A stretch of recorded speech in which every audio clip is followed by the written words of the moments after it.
Tātad augstākās izglītības sistēmu Latvijā mēs varam vērtēt kā labu salīdzinoši ar kaimiņu valstīm Igauniju, Lietuvu, varbūt arī ar citām Eiropas valstīm. Kāds jums iespējas? Protams, salīdzinājumam vienmēr ir vajadzīgi fakti, bet varu teikt, ka mūsu studiju programmu izvērtēšanas komisijā bija gan Igaunijas, gan Lietuvas pārstāvji. Pie tam tas bija Tallinas universitātes bijušais rektors Reins Rauds un viņas universitātes ilgadīgs filoloģijas fakultātes dekāns, kuri atzina, ka vismaz mūsu virzienā šīs studiju programmas izpilda savus uzdevumus, un arī no viņu puses īpaši daudz kritisku piezīmju nebija. Kas nozīmē vismaz, ka mēs Baltijas valstu vidū ne ar ko tik īpašu neatšķiramies, ka šīs programmas būtu jāvērtē kā ļoti sliktas. Ļoti patīkami dzirdēt faktiski. Un atgriežoties pie šīs Latvijas Zinātņu akadēmijas konferences, no kuras jūs tikko kā nākat, tātad par valsts pētījumu programmas 12. gada izpildes posma rezultātu izvērtēšanu un runājot par nacionālās identitātes pētījumu programmu, vai mēs varētu zināt 2013. gads ar kādiem pētījumu virzieniem sāksies, varbūt kas tur jauns un kam tur tajā gadā punkts jau būs jāpieliek, kādiem svarīgiem pētījumiem? Protams, pētījuma virzieni saglabājas iepriekšējie, proti tā ir Latvijas vēsture, latviešu valoda, Latvijas kultūra, literatūra, māksla, arī mūsu novadu identitātes pētījumi un, protams, arī sociālo zinātņu devums, proti izzināt to situāciju, kāda ir zinātnes saiknei ar sabiedrību un kāda ir arī šī cilvēku izjūtas šajā brīdī, kad mēs runājam, ka pamazām krīze beidzas, taču šķiet, ka cilvēku izpratnē, vismaz daudzu individu izpratnē šī krīze joprojām turpinās, jo kā viens no šīs programmas atzinumiem arī šobrīd izskanēja, ka praktiski rūpes par savu labklājību mūsu valsts ir uzlikusi uz katra individa pleciem, un līdz ar to katram cilvēkam ir jārūpējas pašam par sevi, un īpašas garantijas savai sociālajai labklājībai no valsts, diemžēl, nav sagaidāmas. Bet turpinot, protams, par to, kas ir paredzēts nākamajā gadā, bez manis minētās enciklopēdijas, protams, ir paredzēts, ka nākamajā gadā mūsu lasītāji varēs saņemt jaunu latviešu valodas gramatikas izdevumu. Tāpat arī elektroniskā formātā tiks pabeigta mūsdienu latviešu valodas vārnīca. Elektroniski būs pieejama arī plaša vēsturnieku sagatavota enciklopēdija par Kurzemes hercogisti, lai mēs varētu pārliecināties, vai Kurzemes hercogistes laiki tiešām bija mūsu vēsturē tik īpaši, varbūt pat ar mazliet pārspīlētu auru, un tāpat arī tiks veikti vairāki pētījumi filozofijā. Ir mūsu literāti paredzējuši vairākus izdevumus gan par atsevišķu rakstnieku daļradi, gan kopumā par literārajiem procesiem, jo apkopojot šī gada rezultātus, tie bija 33 vai nu publicētas grāmatas, vai arī e-grāmatas, vai kompaktdiski. Tas ir ļoti daudz, taču lielākoties varbūt tie bija nelielāka formāta izdevumi, kuru uzrakstīšanai nav nepieciešami visi 4 gadi, un, protams, man gribētos šo pētījumu vidū pieminēt arī, ka šajā gadā iznāca pagājušajā gadā notikušā Pasaules latviešu zinātnieku 3. kongresa un Letonikas 4. kongresa rakstu krājums.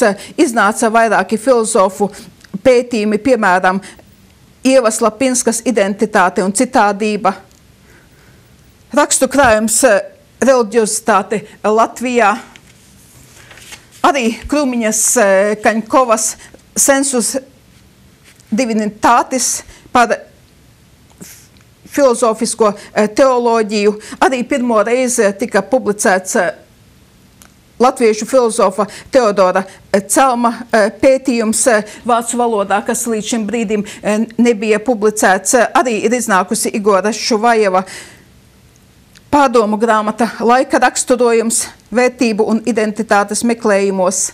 Lielu interesi izsauca Dagnijas Bētneres grāmata Mēs esam zemnieku tauta ar jautājuma zīmi, kur grāmata gan ir tikko gandrīz no izdevniecības, tāpēc nav laika vēl bijis iepazīties ar šo grāmatu, taču jau pats virsraksts runā pats par sevi un arī domāju, ka norāda mūsu tālāko ceļu, vai mēs tiešām gribam būt zemnieku tauta, vai mēs gribam būt tie, kas rada jaunas tehnoloģijas, kas attīsta savu zinātni. Protams, šo uzskaitījumu es varētu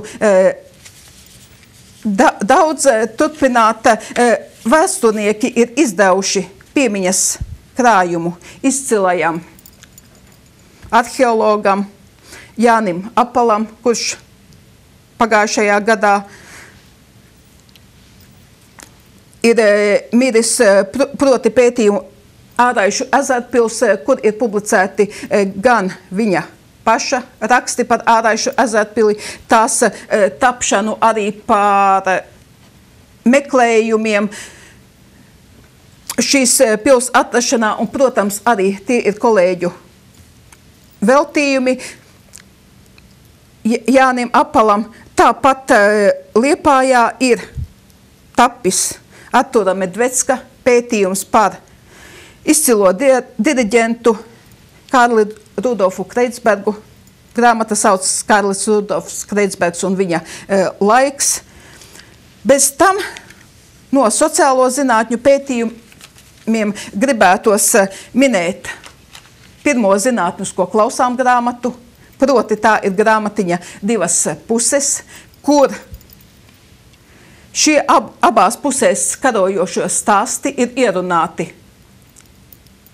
kompaktdiski un publicēti kompaktdiska formātā, tad tiem karotājiem, viņu ģimenes locekļiem, kuriem šobrīd ir grūti izlasīt šo pētījumu, viņi var paklausīties un arī šo atmiņu stāstījumus dzirdēt gan aktieru, gan arī pašu programmas izpildītāju runā.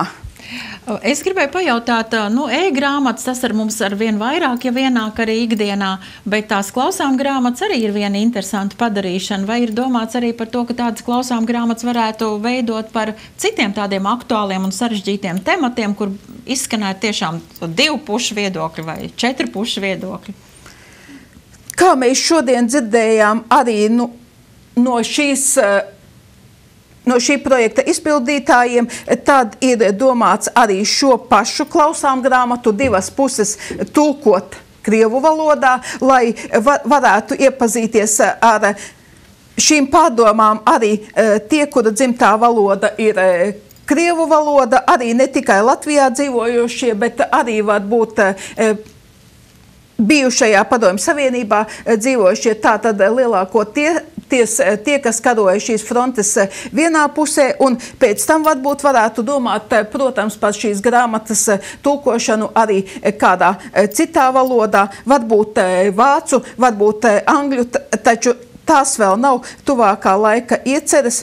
Par citām klausām grāmatām īpaši šobrīd nav domāts, jo, lai radītu klausām grāmatu, kura būtu arī zinātnisks pētījums, ir šim tekstam jābūt tādam, lai tas būtu viegli uztverams, un varbūt mūsu zinātniskos pētījumus nekad ir iespējams arī pārvērst šai klausām grāmatas tekstā, taču ar laiku iespējams, ka šādas klausām grāmatas arī radīsies, jo tomēr klausām grāmata ir veltīta īpašai auditorijai, vai nu cilvēkiem ar redzes problēmām, kas bieži vien ir gados vecākiem cilvēkiem vai arī redzes invalīdiem, un tomēr šai informācijai ir jābūt īpaši piemeklētāji, lai arī šī klausām grāmata atrastu savu klausītāju.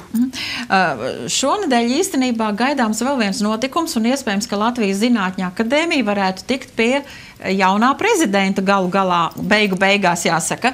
Tātad piektdien notiks Latvijas Zinātņu akadēmijas kopsapulce, kurā tiks vēlēts jaunais Zinātņu akadēmijas prezidents. Vai ir pieteikušies kādi kandidāti, kāda ir situācija ap šo amatu šobrīd? Tā mazliet palabošu. Zinātņu akadēmijas pilnsapulce notiek nevis piekdien, bet ceturtdien. Jau ceturtdien. Jau ceturtdien pulkstens 4 ir šis zinātniskās pilnsapulces sākums. Un, protams, droši vien, ka ir zināms, ka pirmo reizi mēģinājums ievēlēt jaunu Zinātņu akadēmijas prezidentu, jo līdzšinējam prezidentam Jurim Ekmanim ir beigušies abi ievēlēšanas termiņi, bija jau šā gada aprīlī. Diemžēl neveiksmīgi, jo bija divi kandidāti, mākslas zinātnieks Ojārs Spārītis, kas pārstāv šo humanitāro zinātņu jomu, un fiziķis, bijušais Latvijas universitātes rektors Ivars Lācis, un saskaitot iepriekšējā reizē balsošanas rezultātus, izrādījās, ka Ojāram Spārītim pietrūkst vienas balss, lai viņš kļūtu par jauno Latvijas Zinātņu akadēmijas prezidentu. Šobrīd situācija ir nedaudz mainījusies, proti Ivars Lācis savu kandidatūru ir atsaucis, un ceturtdien mums būs iespējas balsot par vienu kandidātu, proti par Ojāru Spārīti, un, lai viņu ievēlētu, ir nepieciešams savākt 50% plus vienu balsi no balsojušajiem. Gadījumā, ja neievēl atkal kārtējo reizi, kas notiek tālāk?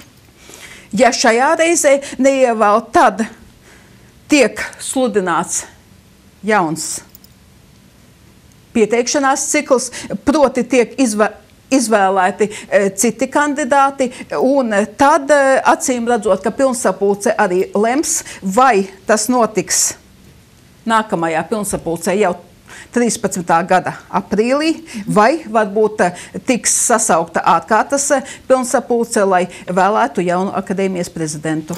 Jā, Zinātņu akadēmija dzīvo tādās arī gaidās, kā būs, kā veiksies un kāds būs jaunais Zinātņu akadēmijas prezidents.